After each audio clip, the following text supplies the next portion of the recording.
My name is David Phillips, and I'm the director of the program on peace building and human rights at Columbia University's Institute for the Study of Human Rights.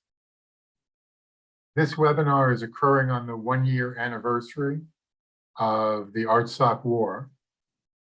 It was a 44-day war, but enormous destruction was imposed on the Armenian community in Artsakh. During the violent conflict, we had 100,000 people who were displaced, 40,000 of whom are still homeless.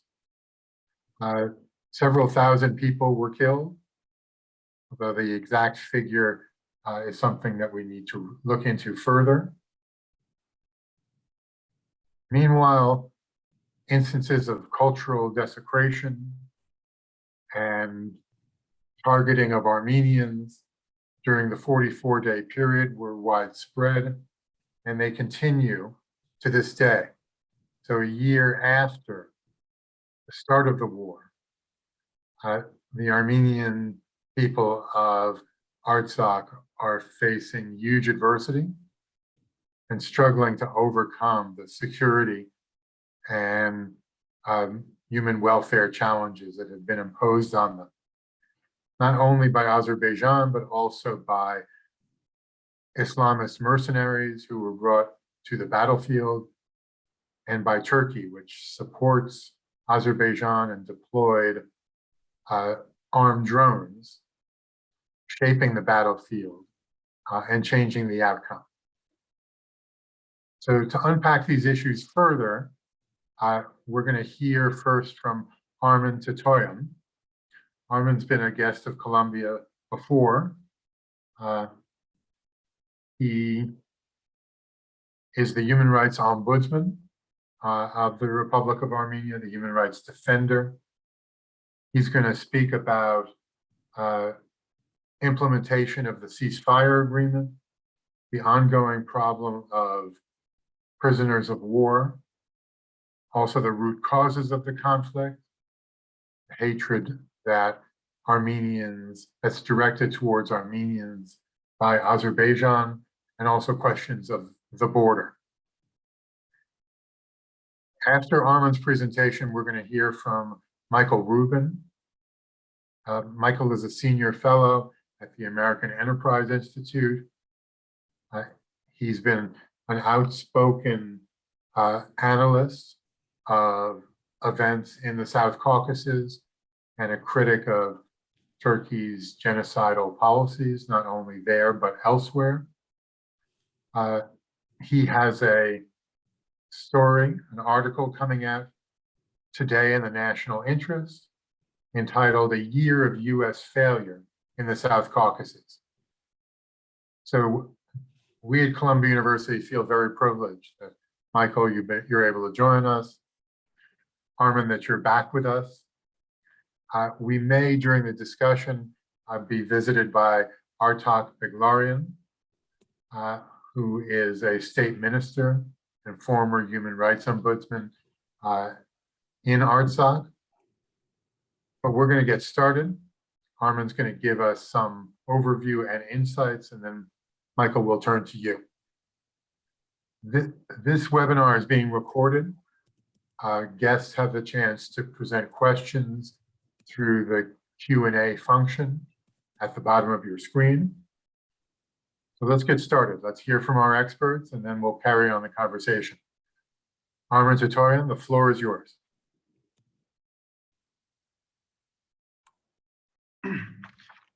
Thank you very much, dear David, Mr. Phillips, for organizing, for moderating this event, and for paying your important attention to all these issues and the human rights gross violations. And let me greet our panelist, Mr. Michael Rubin, and to all your staff for your very important efforts. Today is already 1 year since Azerbaijani military started its aggression, and the war started against Artsakh, and I also would say Armenia. And this war was very specific because it was accompanied by a very unprecedented, I would say, war crimes and crimes against humanity. I just will start by saying that right on the first day, a 9-year-old girl was killed immediately as a result of bombing, of shelling her house.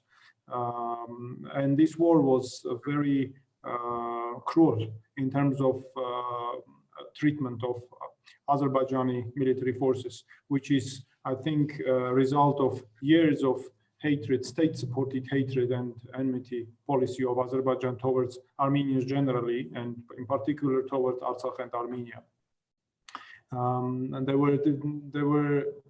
there are concrete examples showing the war crimes. For example, 69-year-old Gennady Petrosyan from the village of Madatashen, or 82 years old Yuri Asaryan from the village of Azov, from the Azov village, were beheaded in a cruel manner. And the whole process, by the way, this was very particular and specific throughout the whole war. The process of beheading these elderly people was recorded, the whole process, showing very cynical behavior of Azerbaijani military, who were throughout the whole process demonstrating their behavior. And can you imagine that they recorded the whole process? And by the way, almost all atrocities were recorded. And there was a kind of a special policy after atrocities, after beheadings, killings, or mutilations, by the way. So because there were many cases of cutting different parts of corpse or bodies, and they were spreading them through different Telegram channels, specifically into the Armenian social media area as well. So at the end of the war and during the war, but at the end especially, the whole Armenian social media area was full of violent scenes and full of these videos and of atrocities.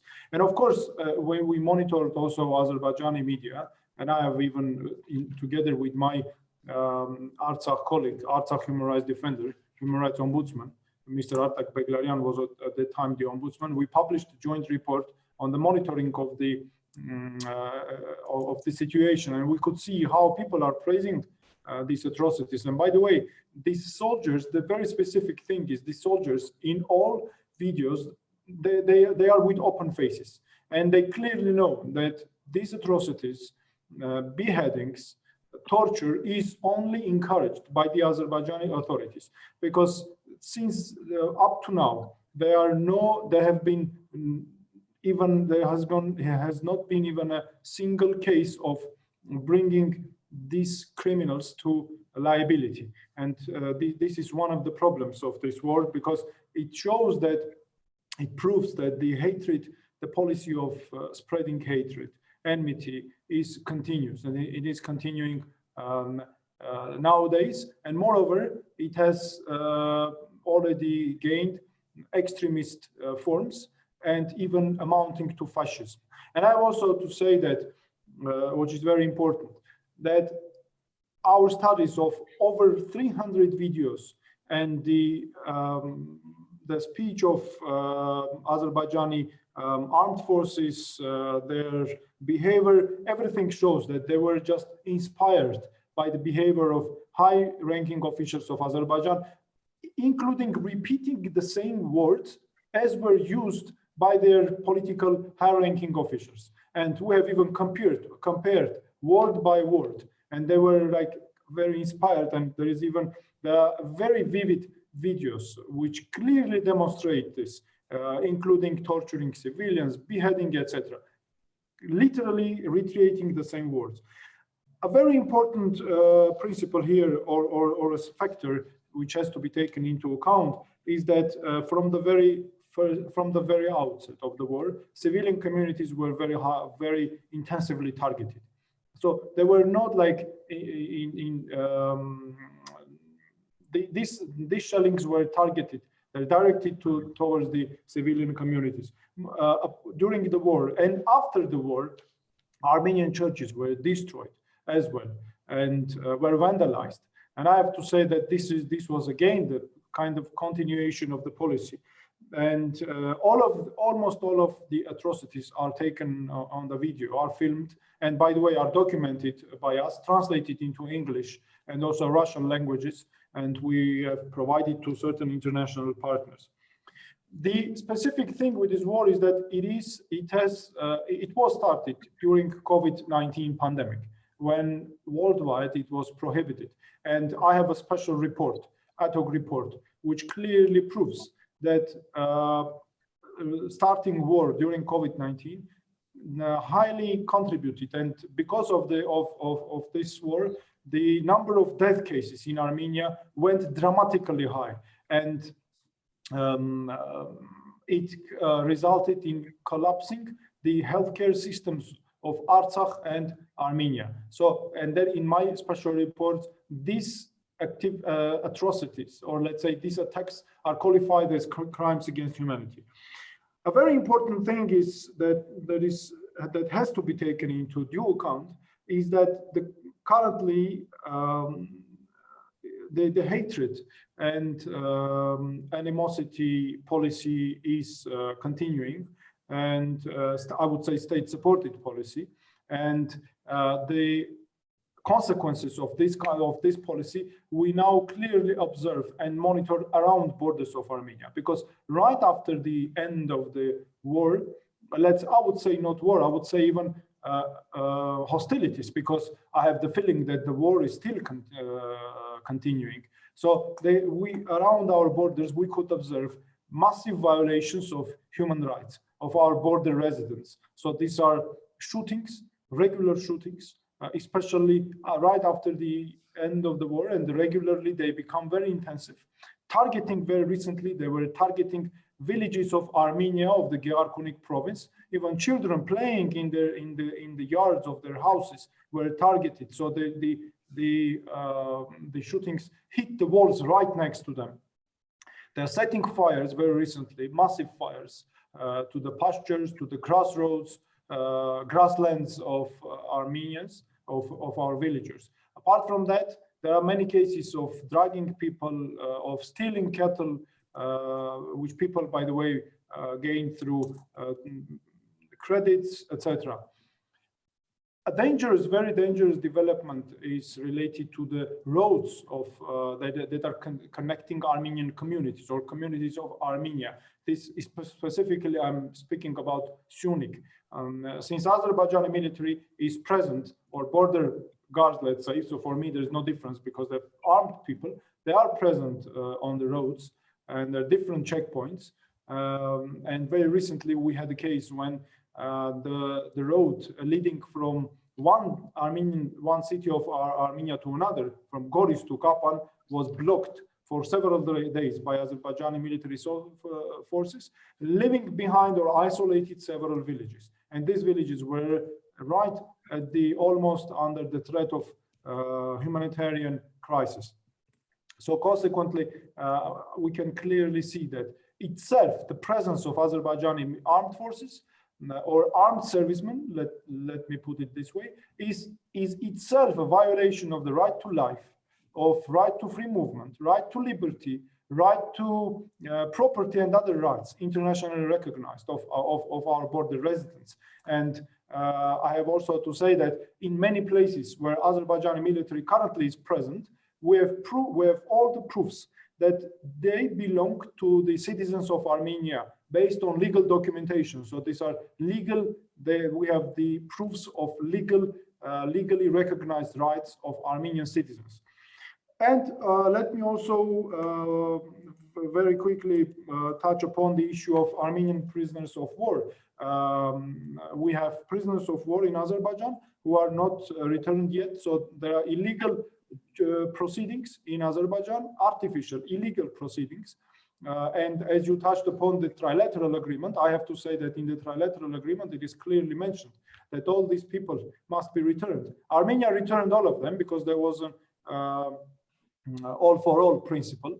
And we do not have, several times was confirmed also officially from at the very highest level, we do not have prisoners of war or any other captives of Azerbaijani origin, but there are Armenians, Azerbaijani authorities confirmed 45, but we have credible evidence to believe that there are more, at least from the very beginning, there were much more of Armenian prisoners of war, and they are subjected to torture and ill treatment.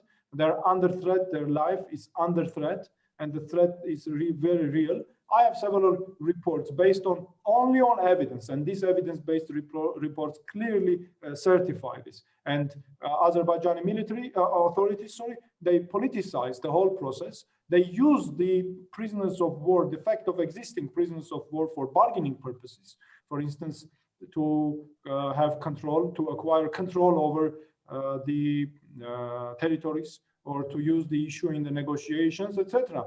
But according to Geneva Convention, Third Geneva Convention, these prisoners of war must be returned and released and returned immediately without preconditions.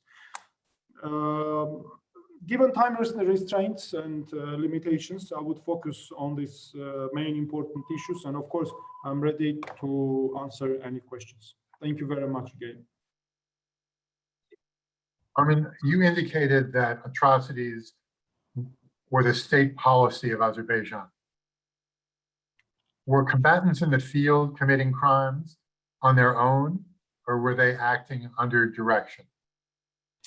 Well, my conviction is that they were acting, these atrocities are direct causes or direct consequences of the hatred, state-supported, state-sponsored hatred and Armenophobia policy.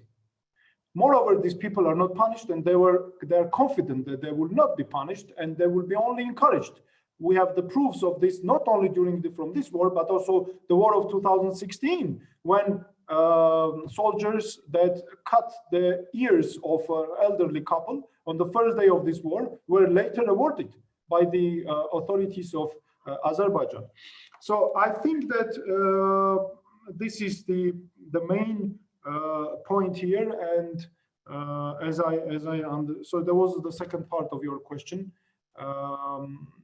Yeah, this is my point, is that yes, these are direct consequences of this hatred and enmity policy, which this policy still continues. So you use the term Armeniaphobia. Yeah. What does that mean? Could you define that for our audience? Well, I mean the hatred towards Armenians, towards all people who belong to Armenian ethnicity, and also enmity, because these people whom I described, and there's many other cases, they were tortured, beheaded, subjected to cruel treatment only based on the fact that they're Armenians. Because the purpose, I'm confident, was to erase, and is still erase, Armenian ethnicity. For instance, it is reflected in many public messages and speeches of high-ranking officials. For instance, very recently, there has been a policy from the highest authorities of Azerbaijan that Armenians are, if a person belongs to an Armenian ethnicity, so this is the logic, that this is an immoral person, this is person of no values, etc. So creating this negative, so to say, feelings and hatred and animosity towards people who belong to Armenian ethnicity, only on this mere fact. And we've seen here and in other conflicts that when a group is demonized, it gives a green light to those who would commit atrocities and genocide against them. So we should keep in mind the term Armeniaphobia, because it clearly defines relations, and it's a big part of what happened, and also the inability to move forward. You said, Armin, that the war was still continuing. Could you talk to us a little bit about the Trilateral Agreement? What was involved in the agreement? Has it been fully implemented? And what kind of monitoring is there of the agreement to ensure that it's moving forward? Well, I can here judge, of course, based on my mandate. So within the limits of my mandate as the human rights defender and being a non-political institution. So from this perspective, I can say that, for instance, when it comes to POWs, this clause is of course not implemented. And another thing, when I said that we are in a situation of war, I have the natural feeling that I think maybe all people in Armenia, they have this, and Artsakh, they have the natural feeling that we do not have active hostilities, but we have shootings, we have threatening with guns our people, our bordering villages, dragging them, stealing cattle, beating people. We had cases of beating up people severely, blocking roads, creating tensions, continuing to keep further the prisoners of war without any legal grounds, and by this causing tensions and mental suffering to families of these people. And all of these factors lead to a conclusion, to a conviction, to a feeling, let's say, that we are still in a war situation. And that is why when Azerbaijani authorities speak about peace, I would say peace is a high value for us, for me as well as a human rights defender. But given these conditions, I think that peace building calls, peace building proposals are fake, and they do not reflect the reality, because the reality is totally different. So it's important that we document the reality. Very soon after the outbreak of violent conflict, Columbia University launched the Artsakh Atrocities Project, which is a pretty comprehensive compendium of crimes that have been committed: desecration of churches and cultural monuments, plight of POWs. Maggie, maybe you could make the link available to our guests so they could garner some additional information. This is an ongoing effort. It was launched on day one, and we plan to continue it. Michael Rubin, let's talk a little bit about the regional context for the events in Artsakh. Did they arise on their own? Did Turkey foment this violence? And what has been Turkey's role in supporting mercenaries from Syria or Libya and deploying them to the front line? Well, first of all, David, thank you so much for having me. Thank you, Arman. It was a pleasure listening to you. Certainly, I just want to give a shout out to Columbia University, because David has been perhaps the most consistent person in the academic community in writing about this and doing so effectively. I'm relatively late to the game, as David knows, but I have a lot to live up to now.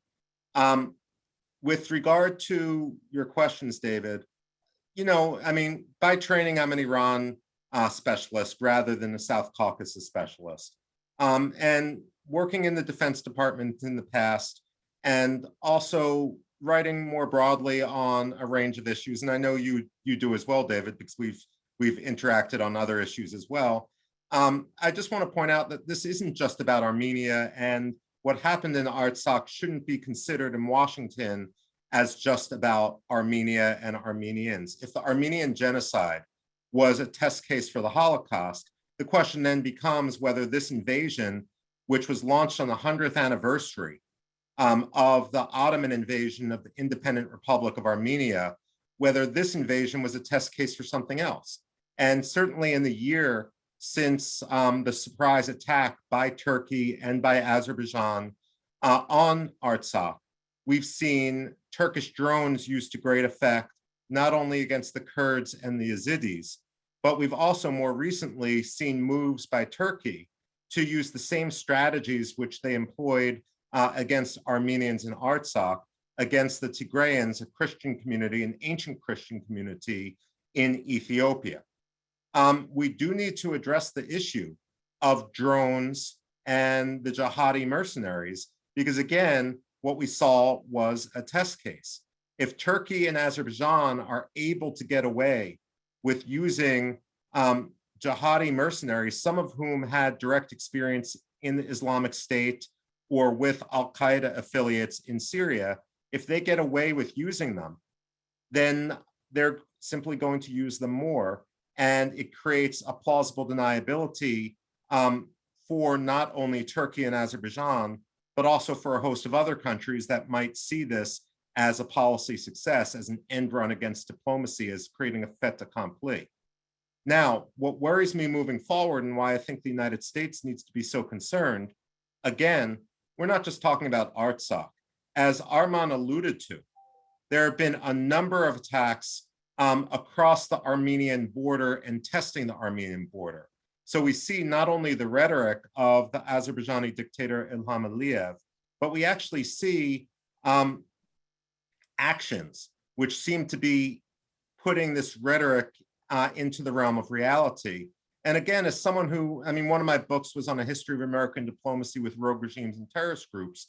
When I look at Azerbaijani actions now towards Armenia proper, I'm reminded of some of what North Korea did in the 1970s. When we talk about infiltrations across to try to kidnap or attack Armenian soldiers in Armenian territory, this happened to Americans in 1976 in what became known as Operation Paul Bunyan. Likewise, when we see most recently over this past summer, the burning of grasslands and of crops, well, that's a strategy which the Islamic State employed against the Kurds in Syria and also against both Iraqi Arabs and Kurds inside Iraq. And so again, I come back to this notion that what happens in Artsakh, what happens in Nagorno-Karabakh doesn't stay in Artsakh. Unfortunately, as I look ahead, given everything we see, the State Department appears to be absent without leave. You know, what happened after the end of the 44-day war was a ceasefire, but it wasn't a peace agreement. And there's a lot of white space between the blank ink, which can be filled in, and the State Department should be proactive in helping that occur. Certainly, by being absent, by being ineffective, by being relatively passive, by treating the two sides with moral equivalence or policy equivalence, which is what we saw when on one hand, the Biden administration rightly acknowledged the Armenian genocide, but then the next day or two, Secretary of State Tony Blinken illegally, by the letter and the spirit of the law, waived provisions of Section 907 of the Freedom Support Act. We see an equivalence which undercuts American standing in the region. What concerns me most as an American and as a non-Armenian American isn't just the human rights aspect of this, but there was an intelligence failure. And I've yet to see Congress get to the root of it. When under President Trump, Deputy Secretary of State Deputy Secretary of State Stephen Begun on March 26, 2020, waived Section 907 of the Freedom Support Act. He certified that Azerbaijan remained committed to resolving the Nagorno-Karabakh disputes diplomatically. So either the State Department and the US government had information and chose to ignore it, or we certified that on faulty intelligence. Well, what's the answer? And this is something where Congress, it's essential, perform its oversight functions. I also worry looking forward that we are creating a self-fulfilling prophecy. And this is something which has been going on for decades, of course, where policymakers are willing to turn a blind eye to Armenia because they say that Armenia is simply a proxy for Russia and Iran. But Armenia is also suffering under a double blockade by by Azerbaijan, by Turkey. And so long as the United States doesn't take firm action to undo that illicit blockade, then what we're doing is creating a self-fulfilling prophecy. And make no mistake, Armenia would much rather be oriented to the West. And even those who say that Armenia is too close to Russia, I think the United States also needs a bigger perspective here. Armenia's strength is its diaspora. It's got a huge diaspora, not only in the United States and in the United Kingdom, but also in Russia and Iran. And when I used to live in Iran, I lived in the Jolfa neighborhood of Isfahan, which of course was a strong Armenian community. The point of this is the fact that Armenia can bring this diaspora together could make it a diplomatic focal point with importance far beyond Armenian issues. It's a natural meeting place in order to address some of the problems we have. And so rather than look at this as a liability, Armenians, I would hope, will start promoting this as an asset as the United States does need the good diplomatic offices of others in order to resolve some of our issues with Russia, in order to resolve some of our issues with Iran, and so forth. And now that some of Armenia's domestic political issues of the past year have, at least for the time being, put behind it with successful elections, perhaps that's a way to look forward. The last point I'd like to make, David, in conclusion, is, again, taking a broad picture. What worries me as an American policy analyst is that I see deja vu all over again. You know, both of us have followed Turkey for years. And one of my frustrations in following Turkey, especially in the age of Recep Tayyip Erdogan, is that too many American policymakers and too many think tank analysts and too many optimists want to gauge American policy to what Turkey was rather than what it is today. Or they want to calibrate policy to wishful thinking rather than reality. Unfortunately, I see the same exact pattern now happening with Azerbaijan. If you look, I talked about some of the criticism in Washington of Armenia's relationship with Russia and Iran. But if you actually look at the facts and figures with granularity, Azerbaijan now does more trade with Russia and Iran than Armenia does. And they're not doing it out of necessity, they're doing it as choice, out of choice. And rather than hold Azerbaijan to the pressure of becoming a Turkish vassal state and a Russian proxy state, what we're doing is essentially giving Azerbaijan a free pass. And when you give countries like Azerbaijan a free pass, countries that are taking pages from the playbook of North Korea and the Islamic State to various degrees, that never ends well for American policy. It doesn't end well for stability in the South Caucasus. It doesn't end well for respect for ethnic minorities and cultural property in Armenia and Artsakh. And it's time that the United States wake up. And with that, let me turn the floor back over to you. When a country commits crimes with impunity, it takes a green light to commit those crimes elsewhere. So accountability is critical. Armin, you said that there had been no steps taken successfully to hold Azerbaijan or Turkey accountable for crimes in Artsakh. Could you elaborate on that? What steps could be taken? And why do you think the US and other countries have failed to do so?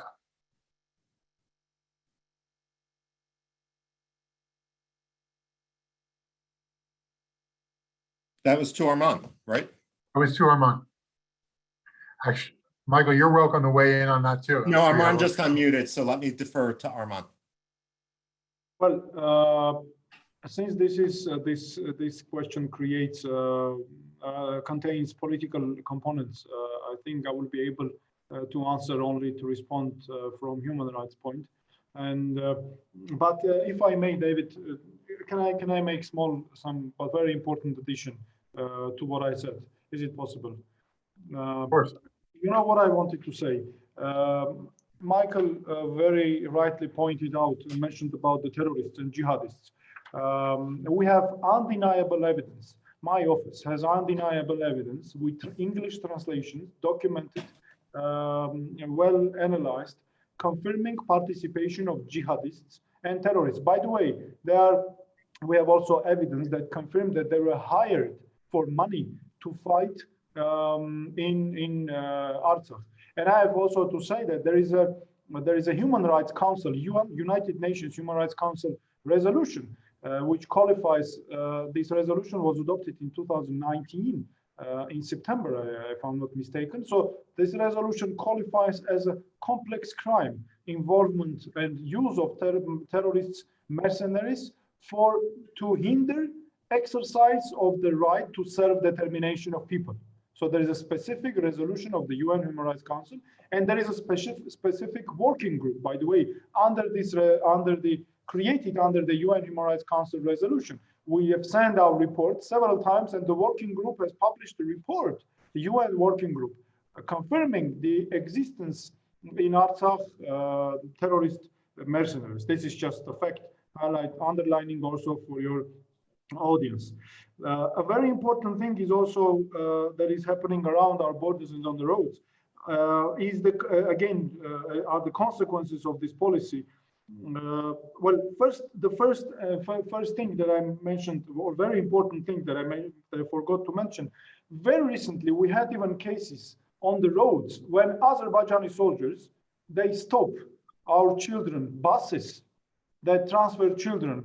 There was a football children bus of taking children to play football to Armenia, and then they were going back to Artsakh. These were 14 to 16 years old children. They stopped and just to illegally to intimidate them.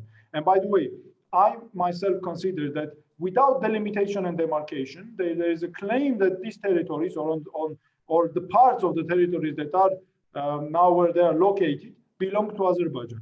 So without demarcation and delimitation, I think these claims have no grounds. And moreover, we have to take the human rights component, which are recognized internationally by OSCE and other organizations. So here they must prevail. And a very important thing, as you very rightly said, we had already cases when people were, I would say, not confirmed, but still, there are very credible allegations that these people were kidnapped. When very recently, two civilians were stopped by Azerbaijanis on the road leading from one Armenian city to another, from Goris to Kapan, and then thanks to or due to negotiations of Russian border troops, Armenian National Security Service, they were returned. But still, there is always this danger, and without even mentioning that they illegally stop Iranian trucks and take money from them, claiming as these are tax fees. So now when it comes to kind of international component of the issue, you know, I think that Armenia has to use very widely the human component. Unfortunately, Armenia is stick to politico-military dimension, and this forces us always to turn only to military or politico-military institutions, international instances, rather than using human rights as well. So I think that if our country bases its claims, its steps on human component as well, on all these facts, so then the country can open up its hands and use international instances, such as, for example, UN Human Rights Council, UN Security Council, etc. So then we could use these human effects of the human dimension policy to strengthen the politico-military dimension, and then to engage. It will allow, as an indirect effect maybe, but it will allow, of course, to broaden the foreign policy as well and create and make it serve as a human rights guarantee. I'm sorry. David, you're muted. Thanks, Michael. Armin, we saw reports that you yourself had been detained, though briefly. Could you explain to us the circumstances of your detention? Actually, this was, I would say, not a detention, but per se, but what happened? So periodically, regularly, we travel with my team, of course, to Sunik province of Armenia for fact-finding mission. So this very last time, we decided to stop at one of the near one of the block posts, checkpoints where Azerbaijani armed forces or military armed servicemen, let's put it this way, are located. And we stopped for less than 1 minute. So we tried to see what would happen if a civilian has to stop his car, for example, for a minute because of some technical problem, because of, I don't know, feeling bad, or because maybe a child is on board, etc. So immediately a soldier, an Azerbaijani soldier, we were, by the way, 3 civilian cars, so all of my staff members evidenced this. The Azerbaijani soldier immediately entered into his tent and took the gun, the rifle from there, and directed it immediately at us.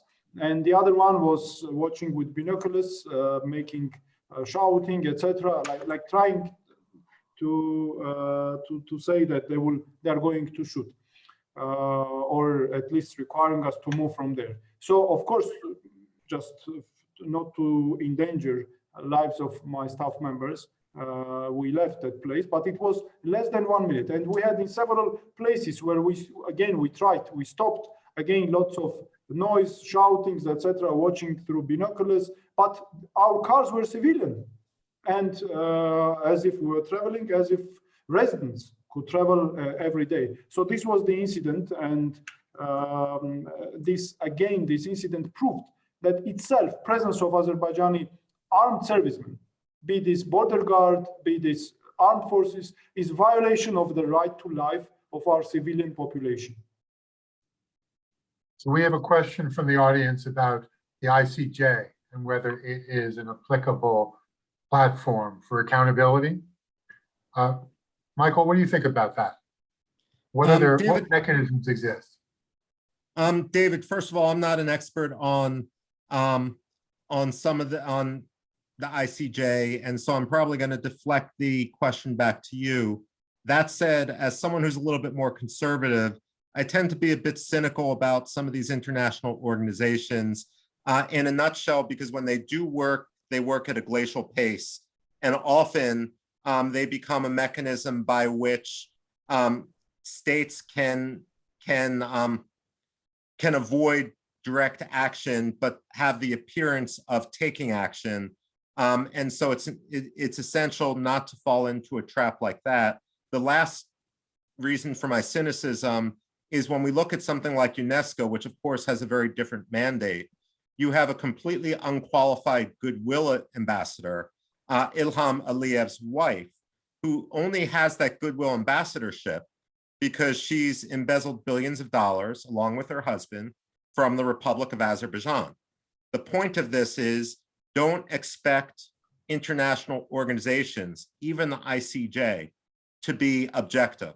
Oftentimes there are subjective influences which corrupt them. Therefore, since we do have the ability in the United States, and because to impact Congress and to spur Congress to action, while it can't hurt to try to work through the ICJ, at the same time, that should never be a substitute for our own actions unilaterally through Congress, through the State Department, and ultimately, I would believe that those would be more effective than some of the multilateral institutions. But you're more of an expert in this than me, so let me defer back to you to the substance of the question.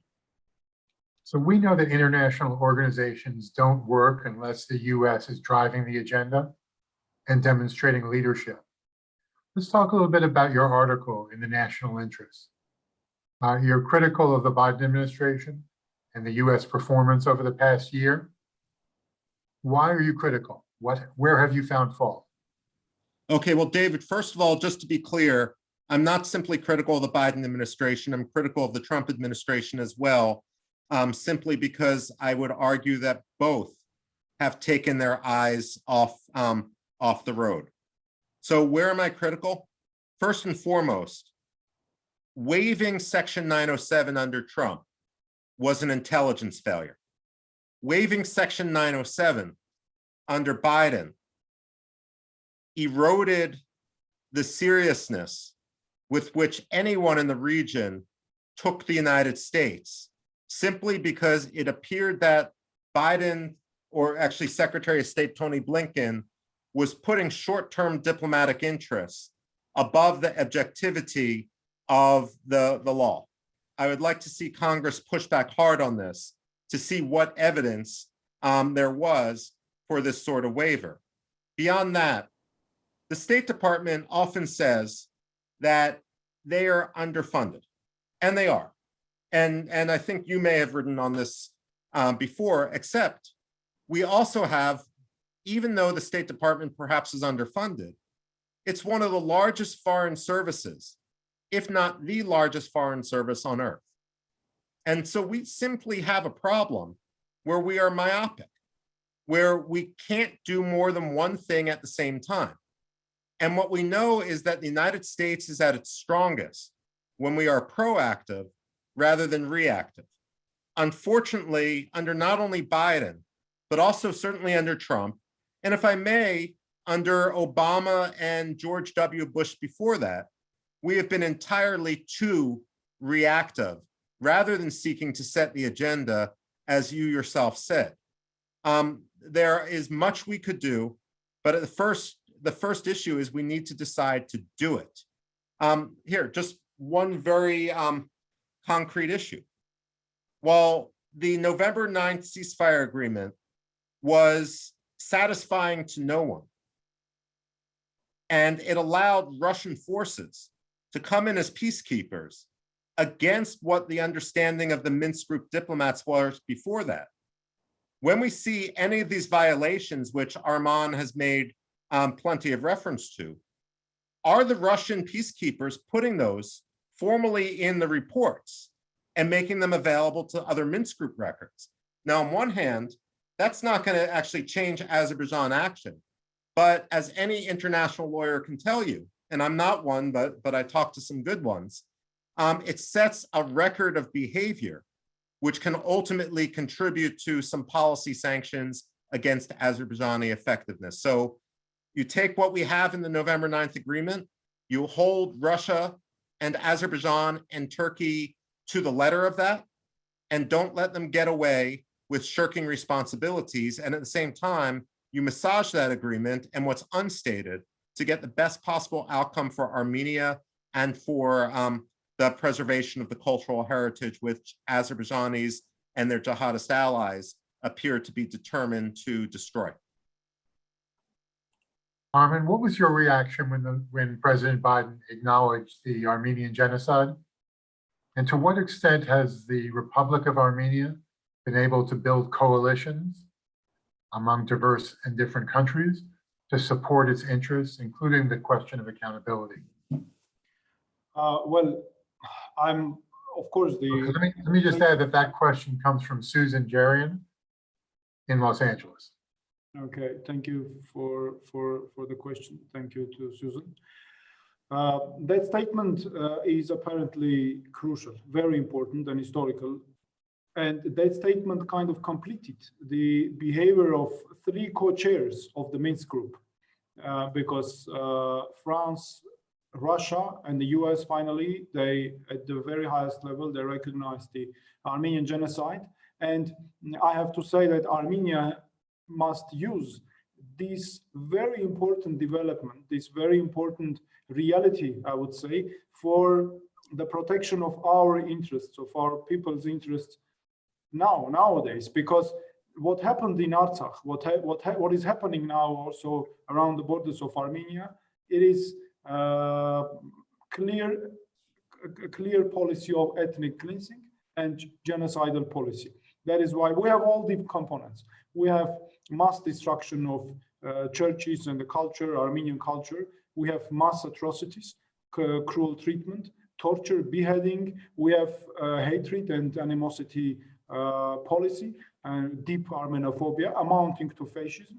We have severe destruction of and targeted destruction of Armenian civilian communities. We have use of forbidden weapons, such as using chemical weapons of mass destruction, etc. So all the components are there. So the important thing now is to use this also for further, let's say, policies and activities. To what extent the country is using, I think this is something maybe for government or for politicians. But what I think that we have to create human rights safeguards for ourselves. If we do not do that, then we will have, if we enter into the geopolitical, I think so, problems and become or make ourselves victims of geopolitical processes, then it will be more and more problematic, because apparently it is in the interests of Azerbaijani authority only to keep the issue, to stick to the political military dimension and not to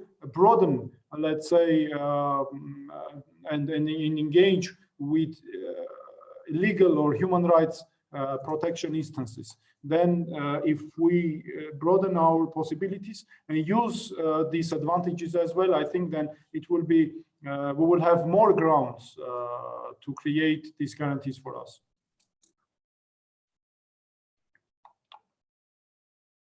It's bewildering to me that the perpetrators have not been targeted. They hide in plain sight. Our Arts Like Atrocities project identifies by name many of these perpetrators and describes the crimes that they've committed. So it's not a lack of information. Yeah. It's a lack of political will to hold them accountable. Yes, let me say very important thing. I have very recently, my last report is called Response Ad Hoc Public Report of the Human Rights Defender. It is we published it in September. It is called Responsibility of Azerbaijan for Torture and Inhuman Treatment of Armenian Captives, Evidence-Based Analysis. So this report continues concrete analysis of an incident and that happened in Kovsakan, which in Azerbaijani language is called Zangilan. So in Kovsakan, and these atrocities are committed by State Border Service of Azerbaijan. By the way, I included intentionally this. We worked with our human rights defender lawyer, Siranur Sahakyan, on this report a lot. So I included on purpose State Border Service, because many people say that on the roads of right now between communities of Armenia, there are no armed forces, but these are border guards. So they are they have different principles. But I included on purpose to show that it does not matter who are these people, what are the types of armed forces. The important thing is that they're armed servicemen. So here we identified, I will bring one incident. So here we have identified, all our readers can find it. This is the Kovsakan school, secondary school after Tatul Karpeyan. And this is the days of the war. And here we have on several days after this incident, we have identified a group of soldiers singing and dancing in the same school, in the lobby or reception point of the same school. And we have even identified there by faces. So, and this report mentions that in case of effective investigation, proper investigation, it is very clear and it is very realistic to identify who were these soldiers who tortured and subjected to cruel treatment people and to bring them to liability. David, if I could just add very quickly, within the United States, when the hard work that human rights defenders like you and Arman do, one of the policy tools we have at our disposal are the Magnitsky Act sanctions, which target individuals. The only thing I would plea is that these not simply be targeted at some of the low-level officials that have participated in these attacks, but the entire chain of command up to and including Ilham Aliyev and Recep Tayyip Erdogan, who have been responsible and ordered such atrocities. We do have legal mechanisms. It just is a matter of getting Congress to force the State Department to act. Michael, given your work with the Department of Defense, we have a question from David Ojakian about the attitude of the DoD towards Armenian issues. Do you view the Department of Defense as helpful? Are they supportive of the Armenian cause? Or are they part of the institutional bureaucracy that keeps action from occurring? You know, I actually don't think that in this case it matters too much, David. The Department of Defense on this question isn't that much of an entity. It's much more an issue for Congress. The United States has worked with Azerbaijan before, while Section 907 was in place. We've worked with it when it's been waived, but we need to recognize the reality, and that's something that the Defense Department at its core would. Because we don't really have a formal base there, there's no get out of jail free card. Azerbaijan does have more of a reputation within the intelligence community, specifically vis-a-vis some of its actions helping thwart Iran. But again, as I said in my initial remarks, there's an element of calibrating our activity to Azerbaijan of the past rather than the reality of what Azerbaijan is today, in which it's actively playing both sides. But while I have the floor, if I may, I'd also like to address one issue that Susan Jerian brought up, in that whether about relations with Israel, European Union, US, Iran, and Russia. When it comes to Israel, let me just say it was shameful that Israeli drones were used in what I see as a test case for resuming genocide. But beyond that, while as realists and cynics might once say, that was understandable because you had a weapons for gas, a weapons for oil sort of deal. We've just passed the first anniversary of the Abraham Accords. And while the United Arab Emirates also doesn't have a stellar human rights record, to put it mildly, they're not actively engaged in genocide or the preambles to it.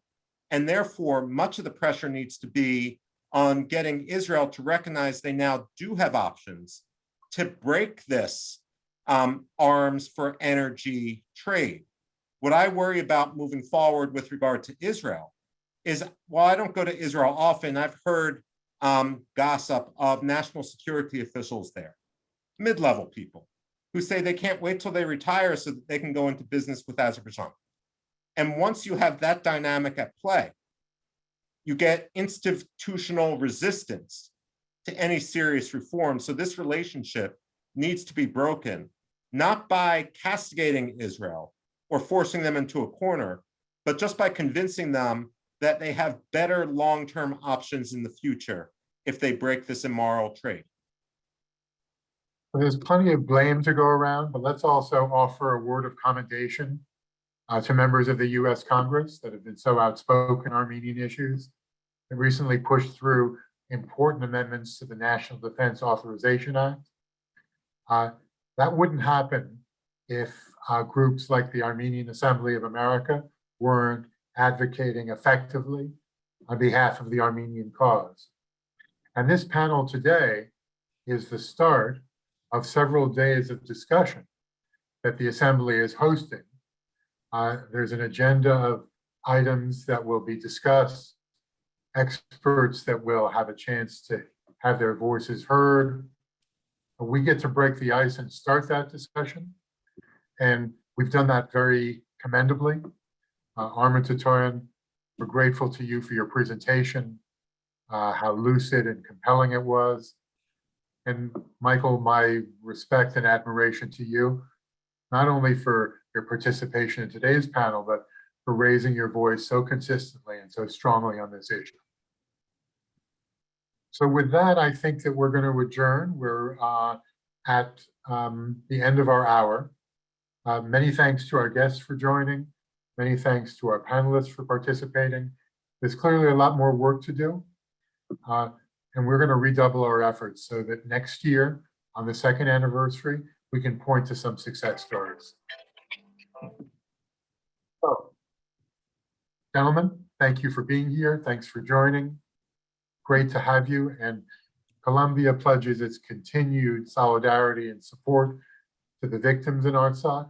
And we look forward to cooperation with you, Michael, and you, Armin, and the circle of friends that we've cultivated in order to make sure that voices are heard loudly and clearly. So with that, we're adjourned. Many thanks. Talk to you soon.